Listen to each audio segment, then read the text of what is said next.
20. märtsil toimus Tartu Ülikooli Ühiskonnateaduste Instituudi poolt korraldatud veebiseminar nimega Vandenõuteooriate äratundmine kriisides. Ja neid on nimelt ka valesid liikvele lastud, et oli mingi vandenõuteooria, mis lasti liikvele, et tuvid on tegelikult robotid ja siis nad laevad ennast traati pealt. Siis on üks vandenõuteooria, mida tegelikult hakati täitsa meelega levitama, et näha, kui hästi ja kui kiirelt vandenõuteooriad levivad. Ja see vandenõuteooria seisnes siis selles, et valitsus on, see algus USAs, et valitsus on asendanud siis linnud luurerobotitega.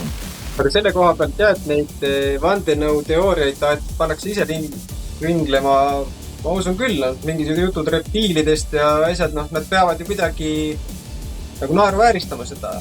Reptiilid on päris. Ma olen valesti aru saanud jälle. Vandenõuteooriate teemalise saade, ma panin spetsiaalselt isegi soomu sellise bluusi. Ma olen nagu, inimese liikud kõik ära. Üks teadlani Jüri Lavrentjev 2019 rääkis, et infrahelist saab väga tõhusaid relvi teha ja inimeste organeid mõjutada. Ja täna räägib sama teadlane, et ei infraheli ei ole olemas ja kui on, siis seda kuuleb ainult nagu tavalist müra. Kennedy lasti sellepärast maha, et maa on lame. No tere Tallinna. No mis vastus see sihuke on? Vastus küsimusele, et miks mõrvati John Kennedy? Sellepärast, et salastada ja varjata, et maakera on lame. Nad räägivad, et vandenõud muutuvad ohtlikuks siis, kui need hakkavad vägivalda külvama.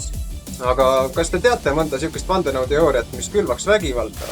Kõik toimub selleks, et varjata, et maakera on lame ja samas siis öeldakse, et kui tahate siis nagu päriselt aru saada, et kus kogu kurjuse juur on, siis lugege neid sioonitarkade protokollid. See on ikkagi selline antisemiitlik ja on seotud ka paljude teiste siis vandenõuteooriatega ja võidakse lõppkokkuvõttes ka siis sihtide juurde. Huvitavalt oli näha ja kuulda, et hakkasid illuminaate ehk siis vabamüürlust hakkasid vandenõuna võrdlema kuu tagaküljel elavate siis natside või teiste inimestega, ehk siis, et nagu vabamüürlust ei eksisteeriks. See on lihtsalt psühholoogiline operatsioon, mitte mingisugune koolitus. Lihtsalt inimestele öelda, et nii kui sa natukenegi seda mingit sihukest nii-öelda vandenõu teemalist asja puutud, siis sa oled ikka hull ja ohtlik. Mina mäletan, vandenõuteooriatid olid need, kes rääkisid, et Nursipallu tuleb baas. Öeldi, et harjutusväljak tuleb. Kertu valetab, see ei ole baas, see on harjutusväljak.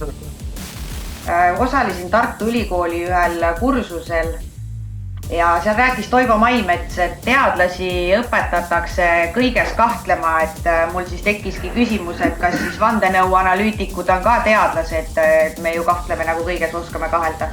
Tänudajaks kõikidele vastupanuliikumise tasulise paketi omanikele, kelle abiga saade valmis, on see esialgu nähtav vaid neile. Kui soovite samuti Vanglaplaneedi portaali tegemistele kaasa aidata ja seda saadet enne teisi näha, siis minge vastupanuliikumise lehele ja leidke üles nupp liitu. Seejärel valige endale sobiv periood ja toetussumma. Ühe kuu hind on minimaalselt 5 eurot.